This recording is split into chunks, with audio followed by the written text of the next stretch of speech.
Let's get it crack-a-lacking. Get it crack-a-lacking. So, part 2. Thank God. Yeah, so I mean, sorry, not sorry, but it had to be done in 2 parts. It had to be. Whatevs. Yeah, I know that you're cross, but I hopefully will, once you've listened to part 2, you won't be quite so cross at me. No. And then we can discuss at the end of it all of the questions that you have, because I know you have some questions. I do. I feel like I know this case because I've been deep dive researching it for the last few weeks, and this has been one of my all-time favorites. Oh, that's great. From all the episodes that we've done, I love this one so much. What do you think's your top 3? The ones that I've done, or just all of the podcast, or all of the episodes? Whatever you like. Whatever I like. This one, top 3. Yeah. I really enjoyed the Willie Picton.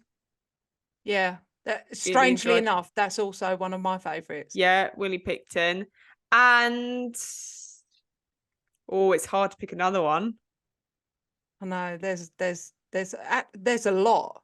Yeah. This is our 73rd episode. There's a lot to choose from. So yeah.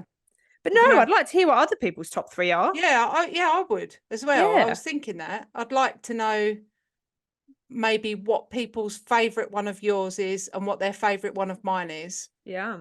And then like maybe their top 3 or something. That'd be cool.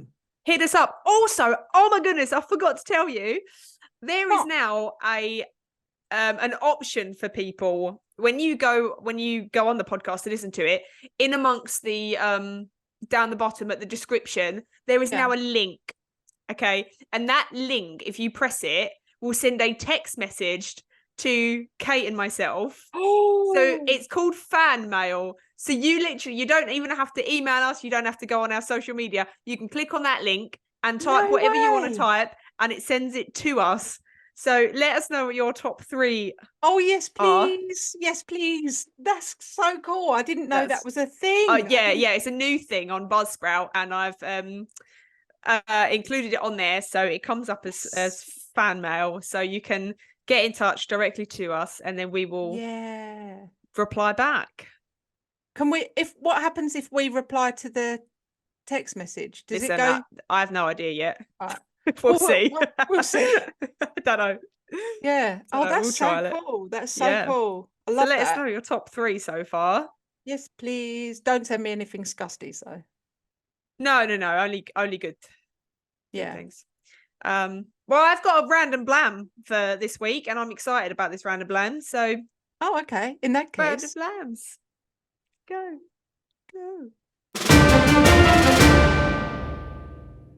So my random blam is from the land of TikTok, and because TikTok is sometimes unreliable, I've googled it. I've googled it as well. Okay. So TikTok said that Kellogg's, the cereal, was created by obviously John Kellogg and his brother, and it was created in a mental. They both worked in a mental institute, and it was created as a anti-masturbatory aid for the patients, because John Kellogg and his brother believed that a bland diet would stop these demonic urges that the patients were having. Now, obviously Googled this, and Google said that isn't true, and that it was created in a mental institute, but it was created as a aid for digestion because it was something easy to digest for the patient, so it would kind of stop indigestion from happening. But then also it did say that John Kellogg was abstinent and he abstained from sex because he believed that those sort of urges were the work of the devil. They were sins, and so it is plausible that he did create that for that reason.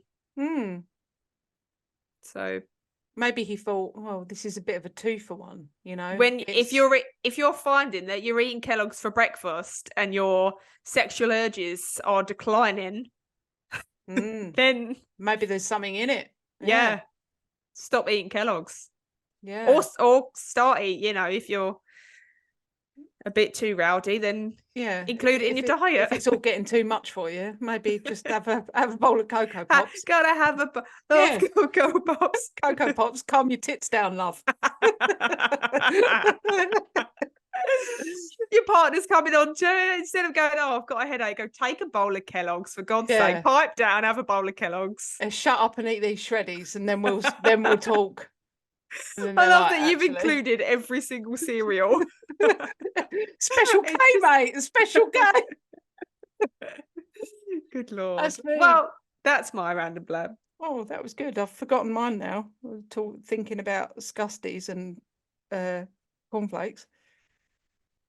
Okay, so one of the things that I've been thinking about with this episode this week has been that thing where he said the colour of my eyes are different because they gave me injections in my eyes and that. And I thought, to me, that's a bit of a, you know, when we talk about ghosts and spirits and you do your sure. That was a bit of a thing for me because I thought that's not possible. I know.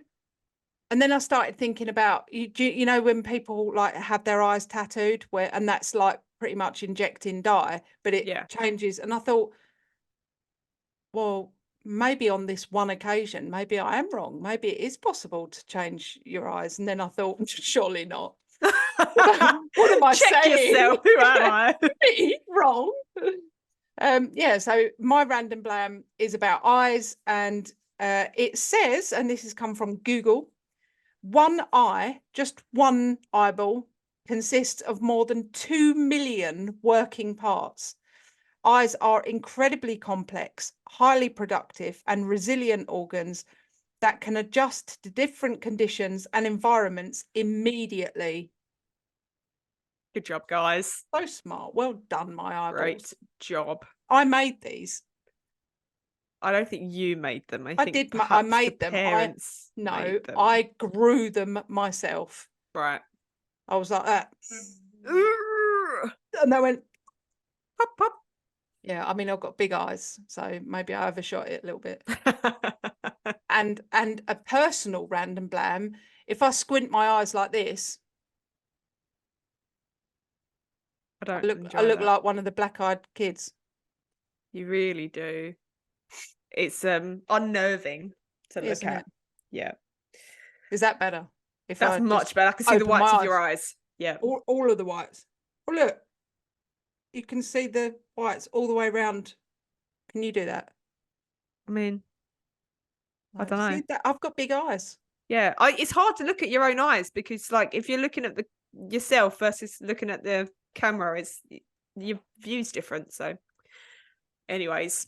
Well, that's our random blams done. Done. Morning. Morning, everyone. Morning. Are you ready for this? Yeah, I'm so ready. So have you got your pen and paper? I haven't actually, because I don't know what I've done with it. But oh God. Take a mental note of all the questions that you want to ask, and then once you've heard this second part. I can't wait. Honestly, I've been thinking about it so much, and I've been so busy that I haven't even had time to consider cheating and Googling it. That's good. So, part 1 ended on a dramatic cliffhanger. Thank you. Yes. So, you know, apologies for that, but it had to be done. Guys, she's not sorry. If you guys can hear this, but you can't see her. She's sitting there smirking away. A small bit sorry. Not sorry. So to recap, if you haven't listened to part 1, then you have to, because this isn't going to make any sense. So part 1, Nicholas Barclay was 13 years old at the time of his disappearance in San Antonio, Texas. 3 years later, someone claiming to be him popped up in Spain and was eventually reunited with his supposed family. And after about 4 months, this lie caught up with him, and he admitted that he was not, in fact, Nicholas Barclay, but he was Frederic Pierre Bourdin. So we shall continue our story. Woohoo. Settle in tonight, because we are about to share with you a story so bizarre it's hard to believe it's true. This is the tale of a master imposter who managed to lie his way into the United States and prey upon the most vulnerable of people. He's the only person in U.S. history ever to have assumed the identity of a missing child. Fooled even the lost boy's mother. It's hard to imagine how he could have gotten away with it.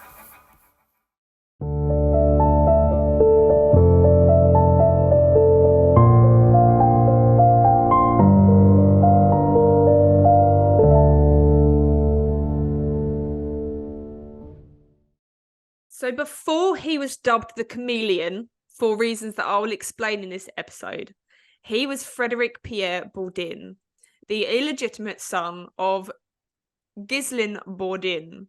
Now, there's a lot of French terminology and French words and French places, and as you know, I will butcher every single one of these, but I will try my best.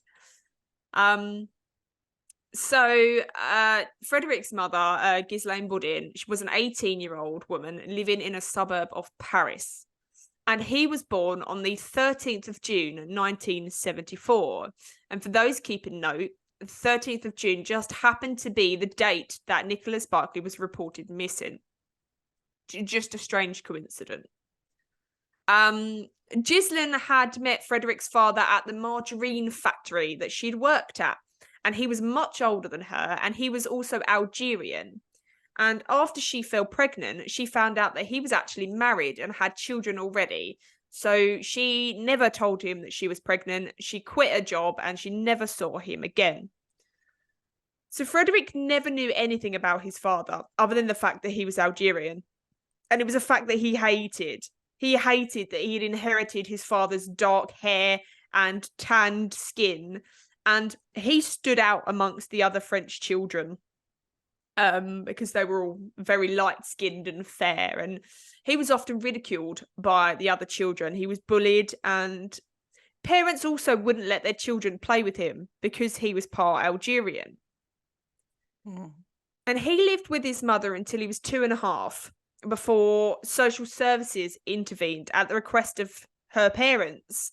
And Ghislaine was often out partying and drinking, and she just didn't seem to want to care for little Frederic. She was 18 and 19, still a child herself, really. So he was taken away from his mother, and he was put into the care of his paternal grandparents, who lived in Mouchamp.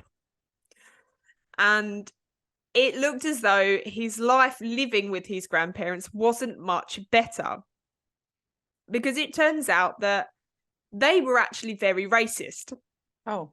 And they didn't like the fact that Frederic's father was Algerian. And they also ridiculed him about his dark skin tone and about the fact that he had this Algerian heritage.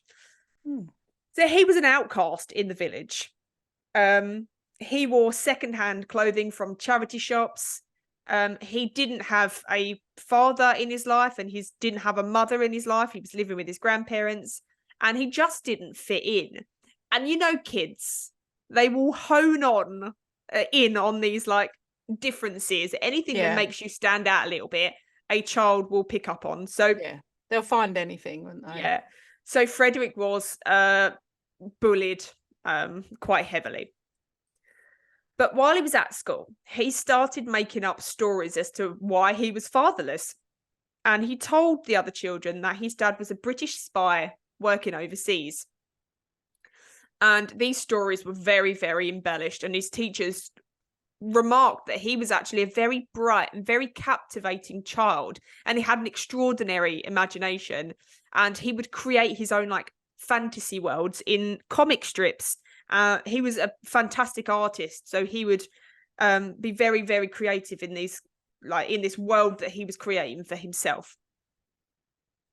At the age of 8, Frederic told his grandmother that a neighbour had molested him. Oh. And from his point of view, he said that his grandmother didn't want to report it because she didn't want the scandal. She didn't want all of the neighbours to know. So they kind of buried it. But from the grandparents' point of view and from the family's point of view, Frederic was lying. He would often act up and tell tall tales. You know, he told everyone that his dad was a British spy, and he started to get into trouble at school for his need for attention, these lies that he was telling and things. And he started getting in trouble with police for petty crimes, you know, like stealing and things like that. And when he was 12, his grandparents could no longer handle his behaviour or handle this constant need for attention. So they sent him to live in a juvenile home. While he was in this home, his lies continued, and he was constantly making up stories to get attention. And when he was allowed out on the streets, you know, he was allowed to go out and things like that, he would actually pretend that he was an amnesiac and that he was lost. So the pretending wasn't enough for him. It wasn't enough that he would just go, "Oh, excuse me, stranger, I'm lost. Can you help me?" He went so far as to purposely get lost. He would walk and walk and walk and walk until he was purposely lost. And then he would seek help, claiming that he couldn't remember where he was or who he was. And that started at a very young age. And he lived in this juvenile home until he was 16, where he was then moved to a home for older boys. And he hated this home that he would live in, and he often would run away. And it was at this point that he started to lie to police about who he was. And when he was 16, he ran away from this older juvenile home, and he hitchhiked to Paris, wandering the streets with nowhere to go or no money. He eventually got cold and tired and hungry, and Frederic went to the police. He told the police that he was a lost British teenager named Jimmy Sale. And this was the first of many, and when I say many, I mean many names that he would create for himself. I wouldn't be able to remember them all. Yeah, I know. Well, we'll go into that. His plan was that the police was going to send him back to England. If he claimed that he was an English teenager, they were going to send him back to England, where he said that he come from. He dreamed of living his life in England. He said that he'd always imagined that life was more beautiful in England. Well, I can tell you that the weather is not so beautiful. Although it's nice today. It's very nice today. But his plans were scuppered when the police obviously saw through this lie and his broken English and his very heavy French accent. And they figured out who he was and sent him back to the juvenile home that he had run away from. But Frederic had a taste of what he enjoyed most, and that was attention. He had all of this attention from the police about, finding out who he was and things like that. And there wasn't really any fallback from it. There wasn't any reprimand or any, negativity really that he got from it. He just got attention, I guess. He just got the attention that he wanted. Yeah. So while he remained at the juvenile home, he would continue running away and using different names until he'd perfected his technique. When he turned 18, Frederic was no longer the responsibility of the care system. So after spending most of his life in a juvenile home and posing as at least a dozen different aliases across that time span, Frederic was turfed out and made to stand on his own 2 feet. And his own 2 feet carried him all across Europe, posing as different aliases, stranded teenage boys that couldn't be identified. That was his MO, you could say. So while in all these different European countries, he would be placed in different juvenile homes and sometimes even foster homes while the authorities tried to figure out who he was. But before they could, he would be gone again. and on to the next place, and under a different alias. Mm. Around 1992, Frederic was in France, and police found him at a train station pretending to be sick. So he was taken to the children's hospital. He told police his name was Frederic Cassis. But when I say he told the police that, he wrote it on a piece of paper, because this new alias, Frederic Cassis, was mute. Oh. So the doctor at the hospital that was taking care of Frederic wrote a letter to the child welfare judge that says, "We find ourselves confronted with a young runaway teen, mute, having broken with his former life." That was the doctors trying to figure out who he was by writing to this welfare judge. Mm. So that's how he'd come across, and that's how he'd posed himself. But during his stay at the hospital, while authorities tried to figure out where Frederic had come from so that he could be returned, Frederic wrote on a piece of paper that what he wanted most was a home and a school. That's all. Mm. But Frederic's new alias started to unravel the more he was questioned.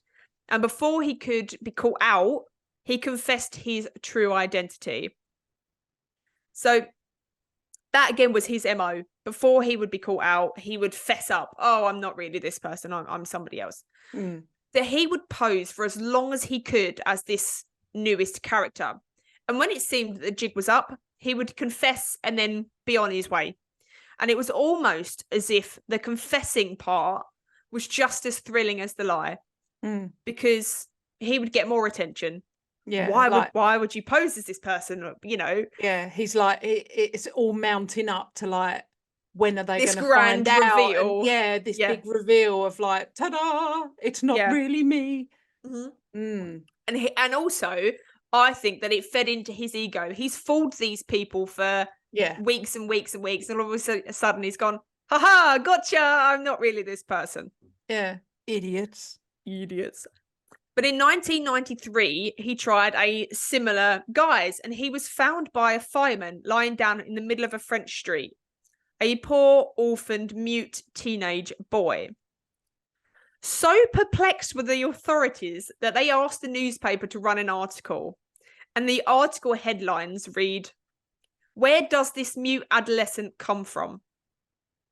And then another one, it says, "The mute adolescent who appeared out of nowhere has still not revealed his secret." Mm-hmm. So that's how much attention he was getting. It went so far as the media to be like, who is this boy? Where has he come from?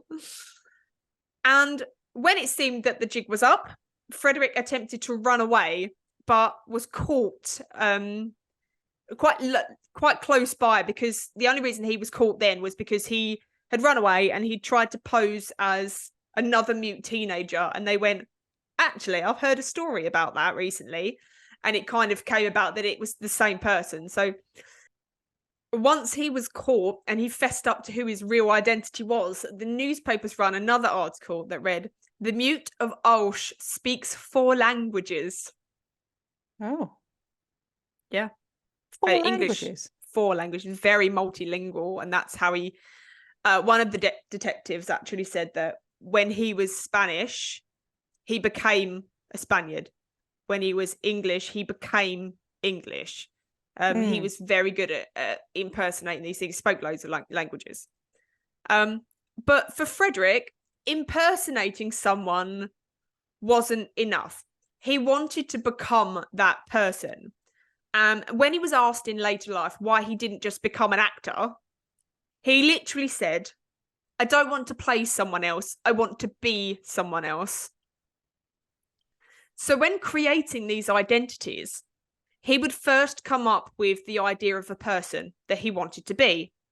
He would then map out the person's biography, his background, everything about this person. He would then choose a name, and that name generally meant something to him. So that name that he came up with, Frederic Cassis, obviously Frederic is his first name. Cassis is a play on the fact that he's of his father's name. So and that was how he remembered it, is because he picked a name that was memorable. Right. He said, "The worst thing that he could have ever have done was to forget the name that he'd chosen for himself. Yeah.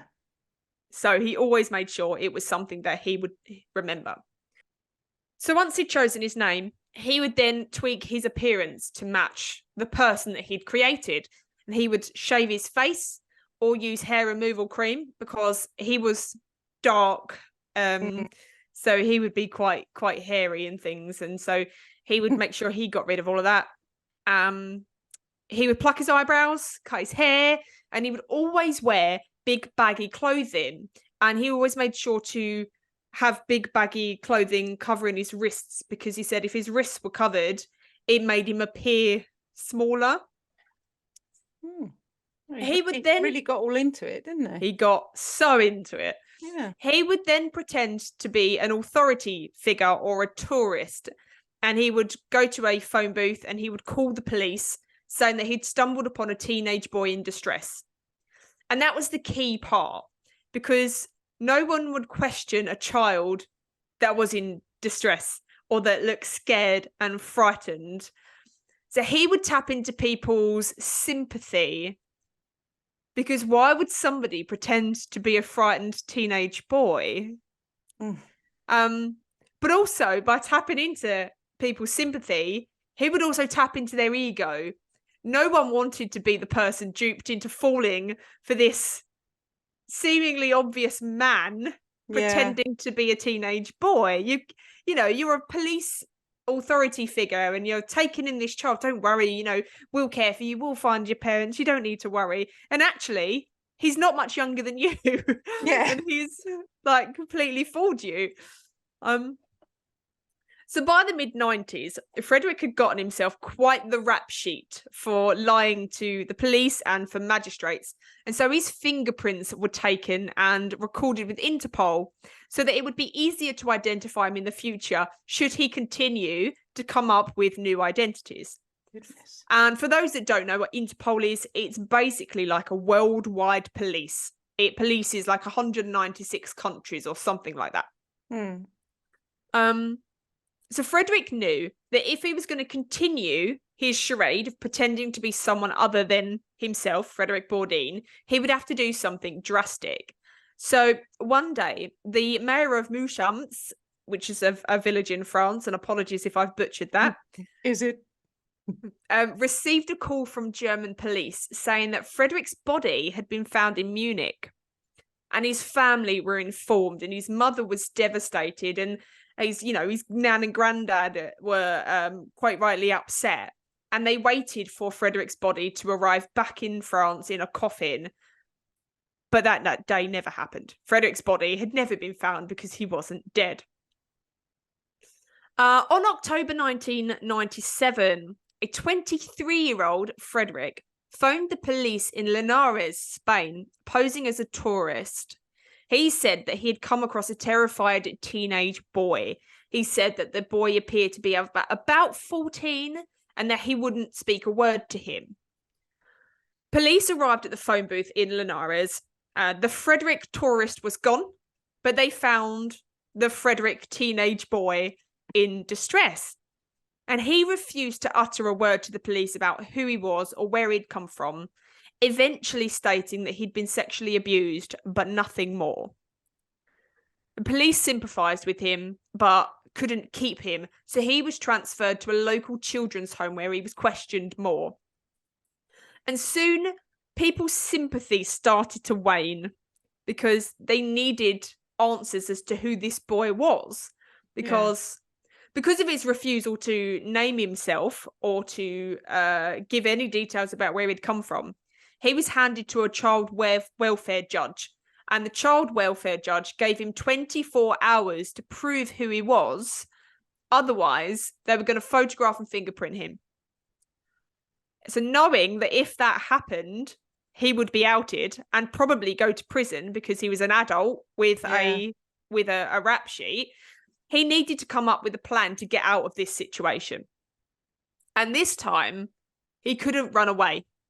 The staff at the children's home were quite suspicious of him, so they were watching him like a hawk. So what he decided to do was that he actually needed to adopt the identity of a real person. So he came up with a plan that went far beyond anything that he'd ever tried to do.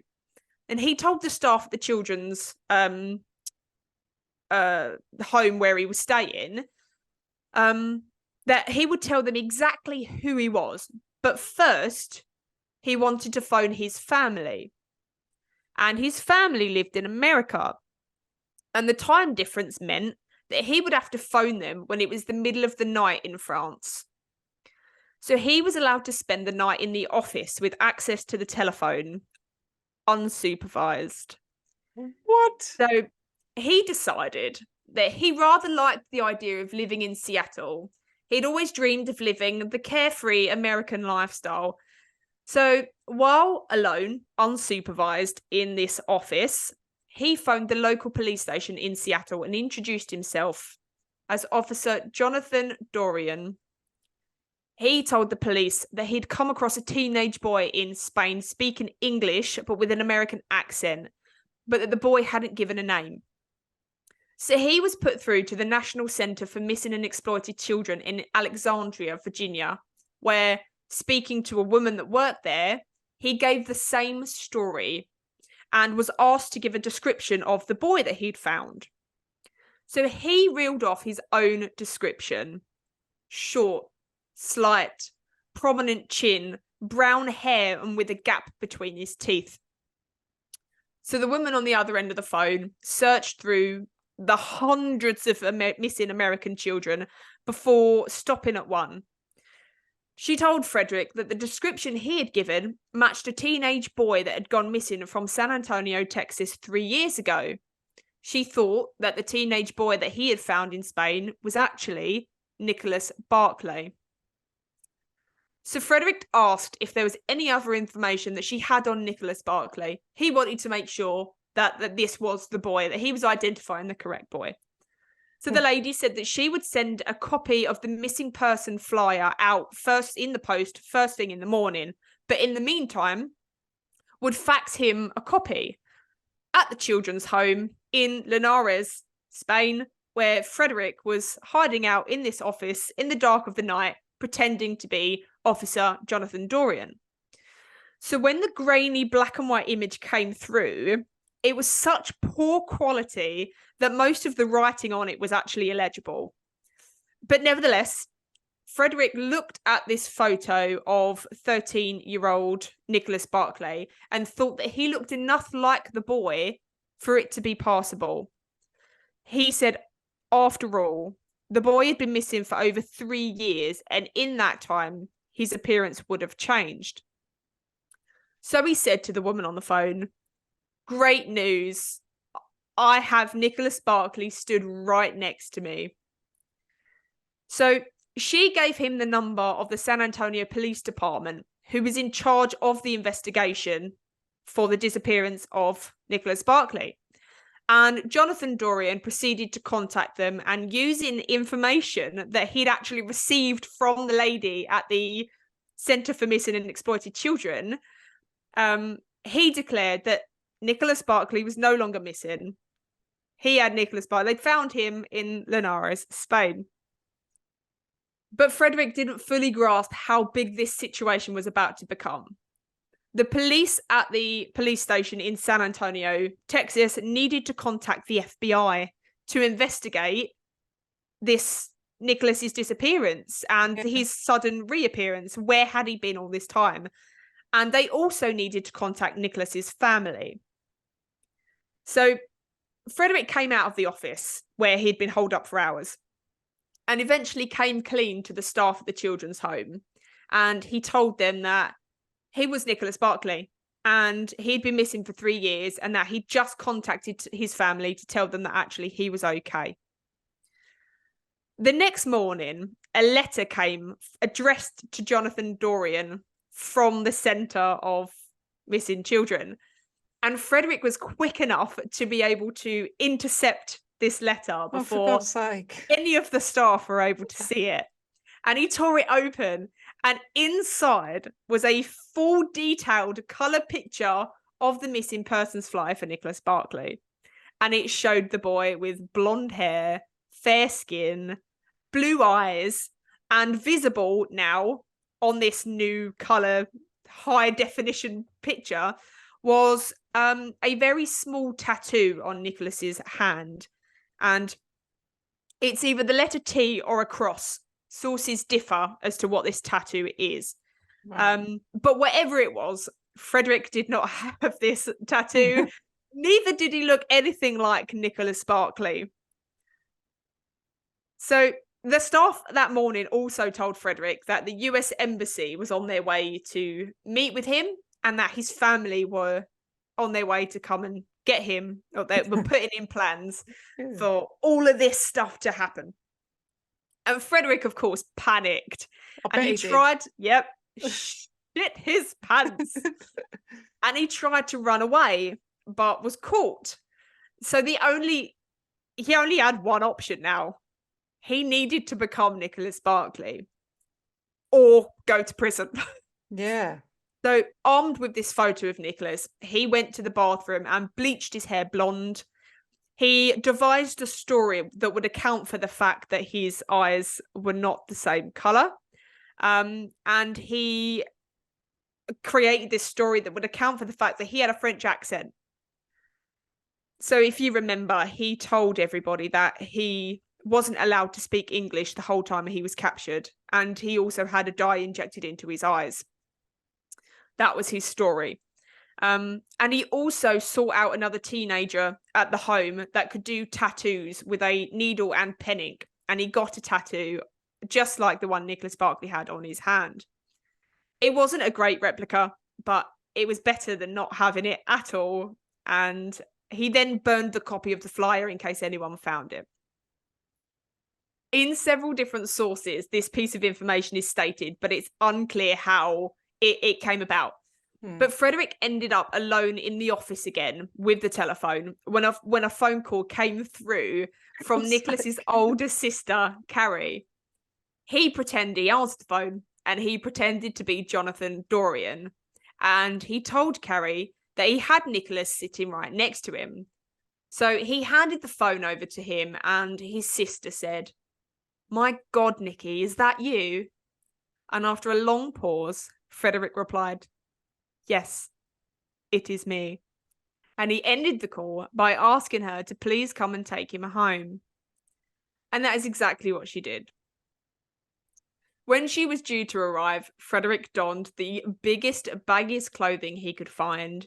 He popped on a hat and sunglasses to cover his face and prepared to be reunited with his sister. And for those that can't see, I am air quoting sister. When Carrie arrived, he was so sure that his disguise wouldn't hold out and that he would be rumbled straight away and that he'd be carted off to prison. She would obviously know that he was not her little brother. Yeah. But to his utter astonishment, she greeted him with open arms.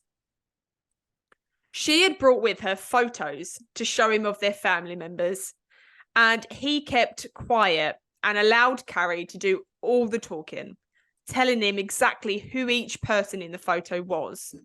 And only once he knew the name of the person would he make these comments. "Oh, mum looks like she's put on weight, granddad this," or whatever. So smart. And we know that he was made to stand in front of a judge and asked to identify 5 photos of different family members. But unbeknownst to that judge, these were all taken from the photo album that Carrie had just spent ages showing Frederic, explaining who each family member was. So he managed to answer correctly 4 out of 5. But that was enough to convince the judge and allow him an emergency passport where he was flown back to Texas. I say back to Texas. He was flown to Texas to reunite with the rest of the Barclay family. And while on the plane heading towards Texas, he began to freak out. I think it dawned on him that actually he was about to meet Nicholas Barclay's mum and the rest of his family. And he was sure as hell not going to pass this test. He'd got through on sheer luck. At this point. Yeah. So while on the plane, he started to freak out and he explained away this panic attack really to Kerry by saying to her that he was scared the plane was going to crash. And Frederic said that it was as though they wanted to believe he was Nicholas. And he was gobsmacked when he was greeted with open arms when he landed back in Texas. But he did say that he felt something from Nicholas's mum, Beverly, and she held back from greeting him at first. And he later said that she just didn't seem excited, the way you'd expect from someone seeing her son. But she eventually greeted him and accepted him back into her life. So the life that he'd always dreamed of, this family life that he'd never had, was now becoming a reality. So now in Texas, he played the role of Nicholas, a 16-year-old boy with severe trauma. And he didn't just play the role of Nicholas, he became Nicholas. And he was struck with all the other similarities that he actually shared with Nicholas, apart from his appearance. The fact that he went missing on the date of Frederic's birthday, the fact that they both didn't know their dads, and the fact that they both came from poor, troubled backgrounds. Any spare chance Frederic got, he would scour the house for information on Nicholas to further cement the belief that it was him. He would go through absolutely everything. And Carrie would often find him sitting in front of the TV in the front room, watching old home videos of Nicholas. And she assumed that it was because he was remembering these happier times, not knowing that it was actually to gain information. So he saw on one of the home videos that he often greeted people with this sort of sign, with his 2 fingers up sort of sign. So I don't know what sign it is, but not those 2 fingers. Not those 2 fingers, some sort of peace sign he would do. So then he started greeting people with this same sort of sign. He adopted the same sort of mannerisms that Nicholas had, and just from watching these videos. And then he would also hear a story from one family member about something that had happened to Nicholas, some fun time. Do you remember when this happened? And then he would use that information and repeat it to a different family member. Yeah. Kind of almost racking up these memories of Nicholas's life. Once Frederic had passed in his interview with FBI agent Nancy Fisher, he said that he was sure he had fooled everybody. He agreed to do the TV interviews to get attention from the public and to get sympathy from the public. And he even done the polygraph test on TV, which he passed, if you remember. Yeah. And he passed because he truly was being Nicholas Barclay. He was such a good liar that he fooled this polygraph convinced himself, didn't he? That's exactly what it was. He Yeah, convinced this was his new reality. This was his life now. He was Nicholas Barclay. But at the same time, he was also living with the fear that the real Nicholas Barclay would return home. So, fast forward a few months, private investigator Charlie Parker is on to Frederic, and Frederic knows it. And he tries to slash his face, if you remember rightly, in a desperate attempt to get people to back off, to leave him alone, to be seen as this stressed out teenage boy that had been through hell. But that hadn't worked. And he had agreed to meet Charlie in a diner and had confessed to being Frederic Pierre Bourdin. So Charlie Parker excuses himself from the table where he sat with Frederic in the diner, and he goes to call Nancy Fisher and tell her the news, what's just happened. And at that same time, she had just received the exact same information from a fax that she had received from Interpol based on the fingerprints that she had taken from him. So she tells Charlie that she's trying to get a warrant for his arrest and to stall him at the diner. So Charlie asks all about Frederic and his background and his different aliases that he's used, and kind of feeds into this ego because he loves talking about himself. But Frederic later said that he hated Charlie Parker and says that things didn't happen quite the way that he says that they did. But it's also speculated that the reason he hates Charlie Parker and tries to twist how the story happened is because Charlie Parker took over this kind of starring role that Frederic had created. And he hated that the limelight was being stolen away from him. So if you was to ask Frederic now what happened, he would twist the story to make him appear differently in it. Yeah. So 4.5 months after coming to America and pretending to be Nicholas Barclay and living with the Barclay family, Frederic was arrested and held in the county jail on charges of perjury and stealing a passport. But Frederic wasn't finished. While in custody, he told police that he knew exactly what had happened to Nicholas. He said that the family had known from the start that he wasn't Nicholas because they had killed him. He said that Nicholas's brother Jason and his mother Beverly had murdered Nicholas and hid his body, and that they pretended he was Nicholas to help cover up their crime. What? This allegation wasn't massively far-fetched. If you remember, Jason didn't really do anything when Nicholas returned. Yeah. And also, a few months after Nicholas originally went missing, Jason called the police to say, I've just spotted him trying to break into the garage. Yeah. And then when police come out, there was nobody there. So that allegation wasn't massively far-fetched. And it was something that Charlie Parker also thought. Because Charlie Parker was like, how on earth did this family not notice that this boy was not Nicholas Barclay? Because Charlie Parker was the one that started this doubt, because he'd seen him on an interview and was like, that is not that kid. Yeah. So Charlie was like, how his parents, who had lived with Nicholas for 13 years and raised him from a baby, had not seen straight away that that wasn't Nicholas. He didn't know. So he assumed that Like they were acting as well. They were acting, yeah. Oh, look, Nicholas has returned. Oh, yes. And they're looking at each other thinking, wait, what? Yeah. This is obviously not him, but we can't say it's not him because we want everyone to know that he's dead. Him. Yep. I did not see this twist coming. Well, so Charlie Parker started doing his own digging into this theory, and while Nancy Fisher done some digging because they had to investigate it. Yeah. He's now alleged that they've murdered him, so Nancy, part of the FBI, had to investigate it.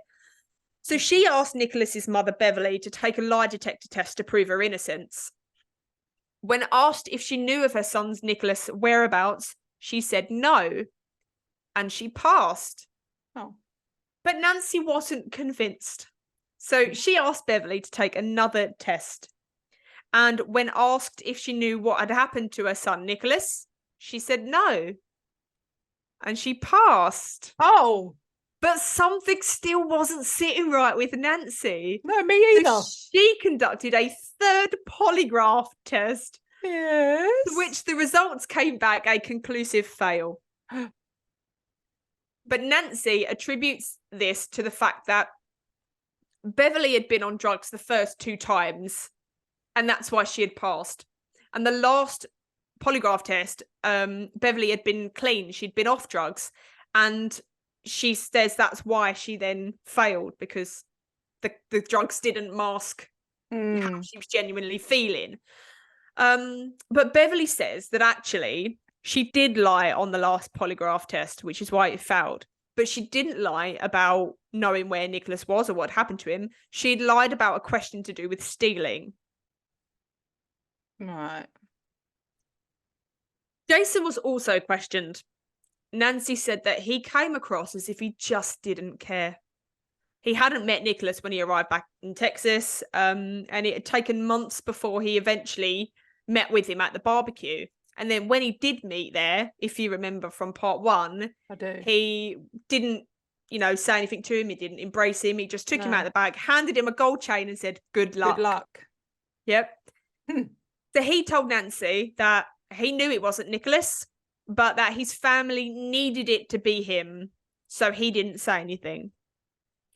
The more Nancy questioned Jason, the more aggressive and uncooperative he became, and then he eventually took an overdose and died. Oh, God. Whether it was on purpose or not, no one knows. But Jason has almost become like a scapegoat because he was questioned so much, and eventually he took an overdose and died. So they think that perhaps he did know something, and now nobody will find out. Goodness. And Charlie Parker also suspected that Jason had a hand in Nicholas's disappearance. So much so that he got in contact with the new owners of the house where the Barclay family used to live and asked to dig up their garden. The new owner had mentioned that when they first moved in, their dog would continuously dig at a certain bush at the end of the garden. And when he went to investigate it, he found some tarpaulin sticking out of the ground. And he said that, tarpaulin. And when he went to find out what it was, the tarpaulin just kept like breaking. He said it was really, really buried quite deep. So Charlie Parker was in his element. He was like, right, that's it. That's where he's buried. Yep. There's actually a video of him in this back garden mapping out exactly how Jason had committed this crime, and then how he would have gone and buried him, and then planted this bush. And I say he digs up the area. He doesn't. The man that owns the house digs up. He just stands there watching. He's down there with a shovel, would not actually like, over a bit. Yeah. So he digs this massive hole. Nothing there. So the homicide investigation into Nicholas's murder was eventually closed due to lack of evidence. And Frederic remained in the county jail until his sentencing. And while he was there, he lived the life almost of a celebrity. News crews were coming to interview him about what he'd done. He had no remorse at all. He was always smiling, always laughing, always joking. And when things started to die down, he needed something else. So he started using the payphone that was in his cell in the county jail.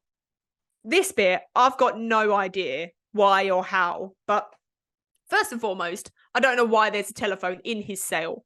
And secondly, he started to call hundreds of families of missing victims. What? So how he got those numbers is never explained, but he's a very clever person. I'm sure he had the means of doing it. But he would call these families and tell them that he had information about their missing son or daughter or husband or wife. And he sometimes claimed that he had information that could lead to them being found.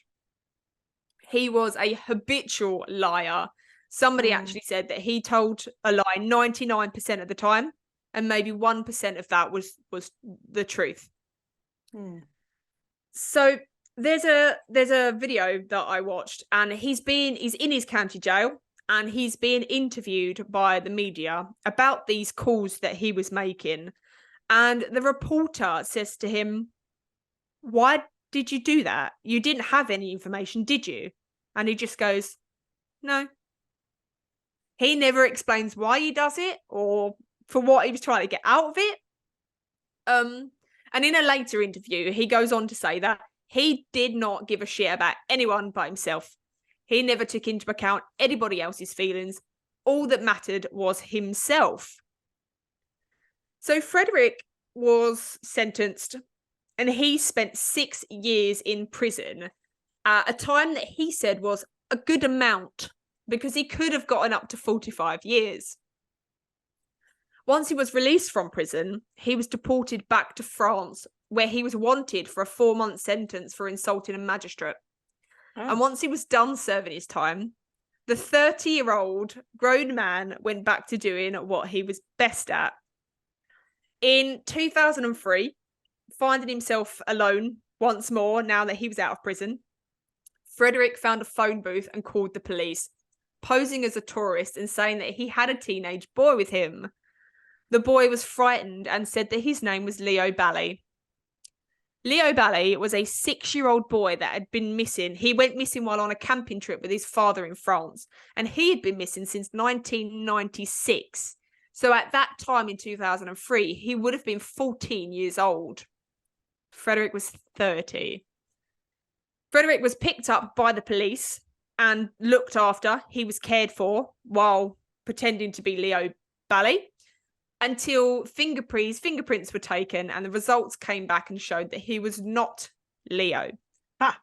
He was sent back to prison for, I think, 4 months. Was that all? Yep. A year later, he became Ruben Sanchez Espinosa, a teenage Spanish boy that was the creation of Frederic's mind. I think that he went back to creating these personas because actually that's not a crime, whereas impersonating somebody else was. Yeah. So he then started creating these aliases again. He chose the name Ruben because that had been a friend of his while living in Spain. And he chose the surname purely because it sounded Spanish. Sanchez Espinosa. He was taken to a children's home in Barcelona where, when questioned about his parents, where he'd come from, and blah, blah, blah, he told people that he had no family because his parents had died in the Madrid bombing. Oh, goodness. And once the police eventually found out the truth, he was deported back to France. In 2005, he once again posed as a tourist, claiming to have come across a teenage boy. And when inspected by the police, Frederic had no money on him, but he did have ID. And the ID told the officers that he was Francisco Fernandez. Oh, goodness. A 15-year-old Spanish boy. His story was that his parents and younger brother had been killed in a car crash and he had been the only one to survive. And then he had spent months in a coma. Once he'd come out of his coma, he was then sent to live with his uncle. But his uncle was an abusive alcoholic, so he had run away. He was taken to live at the local children's home where he dressed as a teenager. He changed his walking style to match the other teenagers that lived there. He covered his receding hairline with a cap, and he used different face creams to disguise himself. And the reason that he gave for covering up his appearance most of the time was that he had burns and scars that covered his body due to the car crash. He had an answer for everything. He was he was enrolled at the local high school where he studied just like everyone else. He completed his coursework. He'd done his homework. He hung out with the other teenage boys and teenage girls.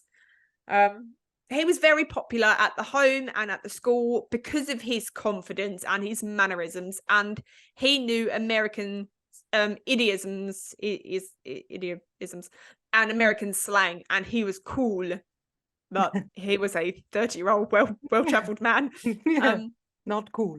He stayed living at this children's home for a few weeks before the school actually discovered the truth, because one of the workers had been watching the TV and she'd seen an interview or a TV program about Frederic, and she recognized him at once, and then his cover was blown. So he was sent back to prison for a few months, and when he came out, he said he adopted a cat. So the interviewer says, what made you stop? And he said that the reason he stopped pretending to be other people was because he just couldn't leave his cat behind. So he eventually met a woman and she became his wife, and he now has 5 children. And he is seen as somewhat of a celebrity in France. There are a ton of interviews all over YouTube. He isn't shy about talking about what he'd done and how he'd done it. And when asked why he'd done it, he said, "I never really accepted to be an adult. I'm not a criminal. I'm just a boy who will do anything that his brain knows how to do to get attention and love. My work is to get love. This is my work. I don't do drugs, don't kill people, don't rape children. I tell stories that will get people to care for me. This is my job." He has 18 aliases known to Interpol, but when asked, Frederic claimed that he had used over 500 different aliases. On his right arm, he bears a tattoo which reads Chameleon Nantes. which translates from French to English as the Chameleon of Nantes. Oh, so The end. goodness me. That's it. I don't have anything else for you. Well, I started getting loads of questions, and then you would answer it, and I was like, oh, okay, so I know that. And then I was like, I'm going to bring that up, and then you went, yeah, but however, blah blah blah, and I was like, oh, I'll cross that. Yeah.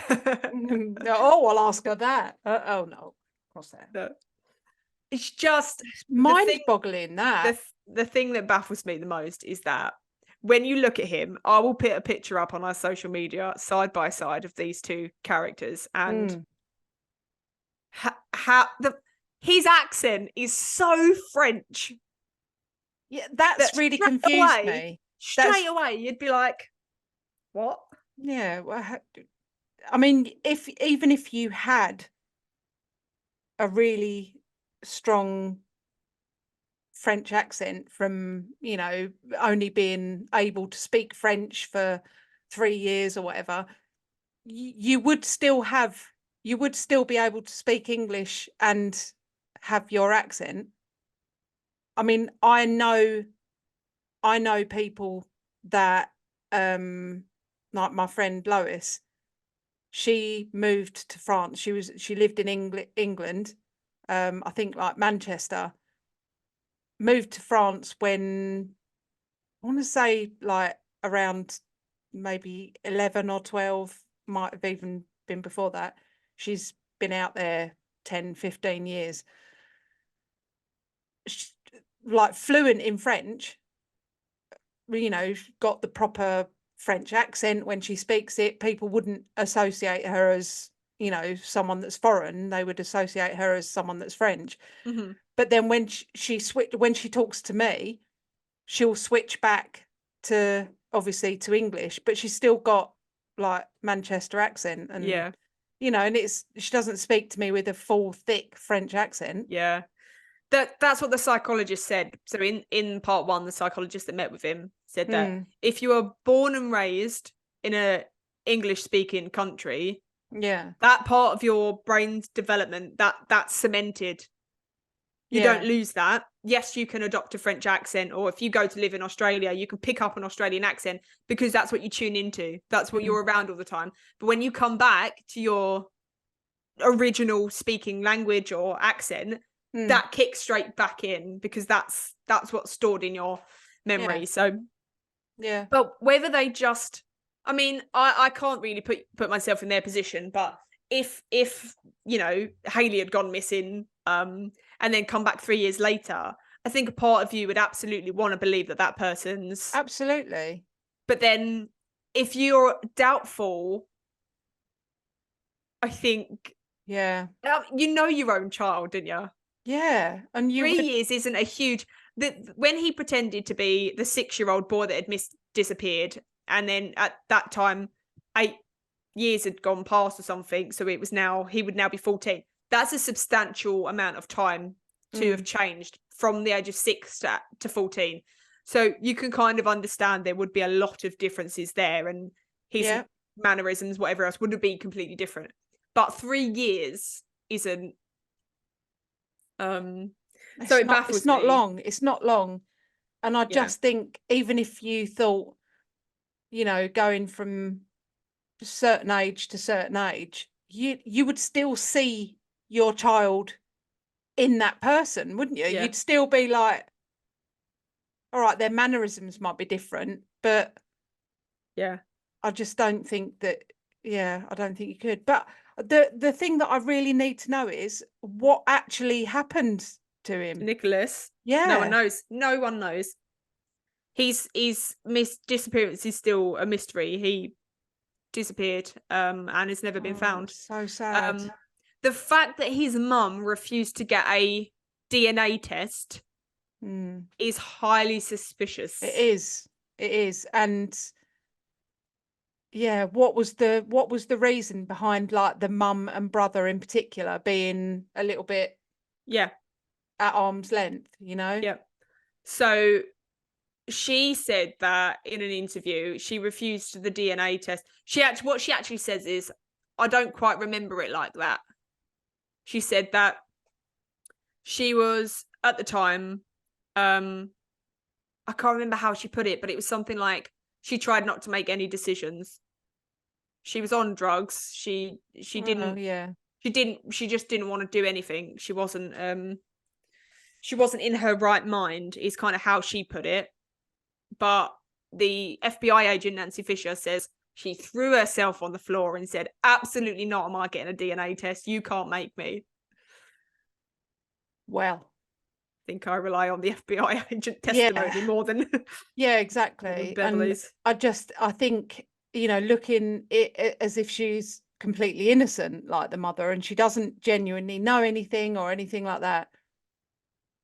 Why would you not want to find your Truth. son, or the truth, or at least what happened?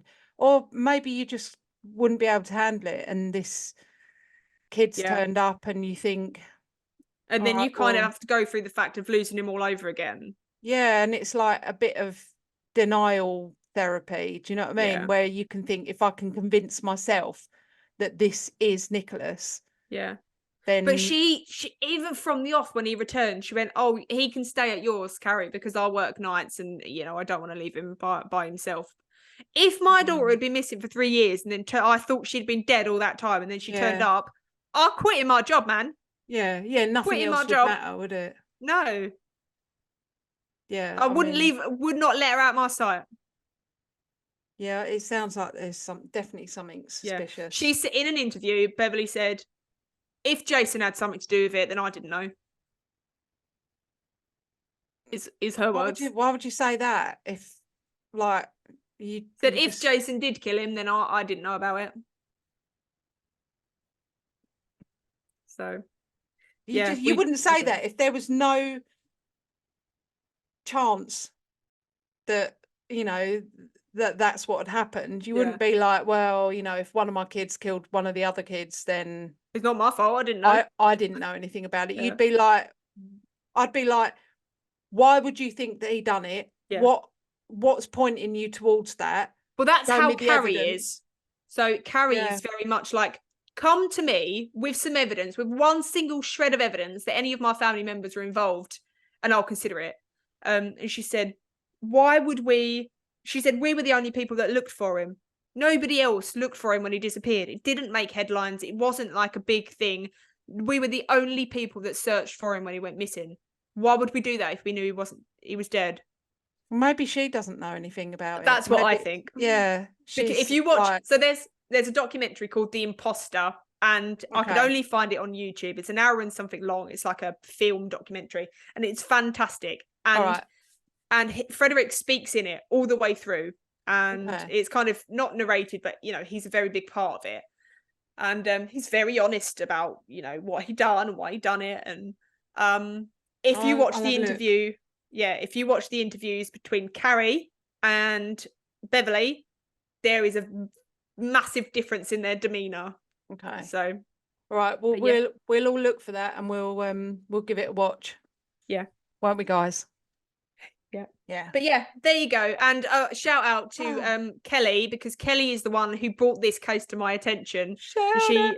She messaged and said, gave me a few cases, and I picked this one. And then when I went into it, I was like, oh my goodness. Awesome work, Kelly. Thank you. So thank you for that. Yep.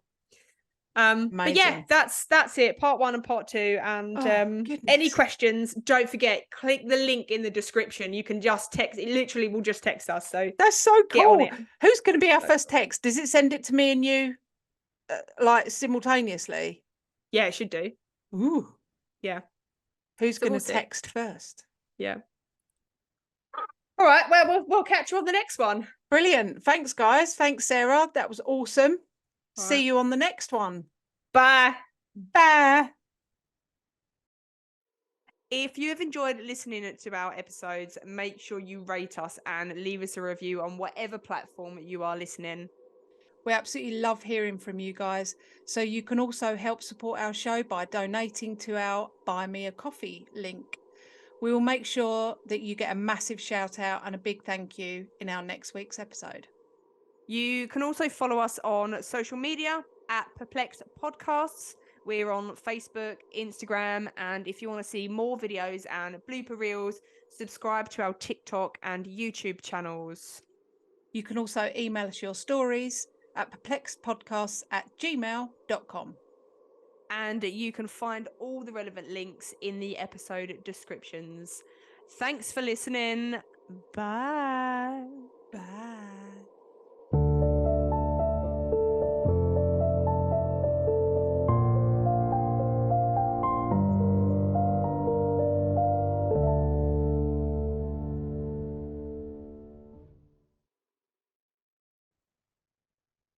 Did you see how fast I was blinking then? Was it just a blur I of saw it. eyelid? Yeah, I barely even saw it. That's talent, that. World's fastest blinker. Yeah.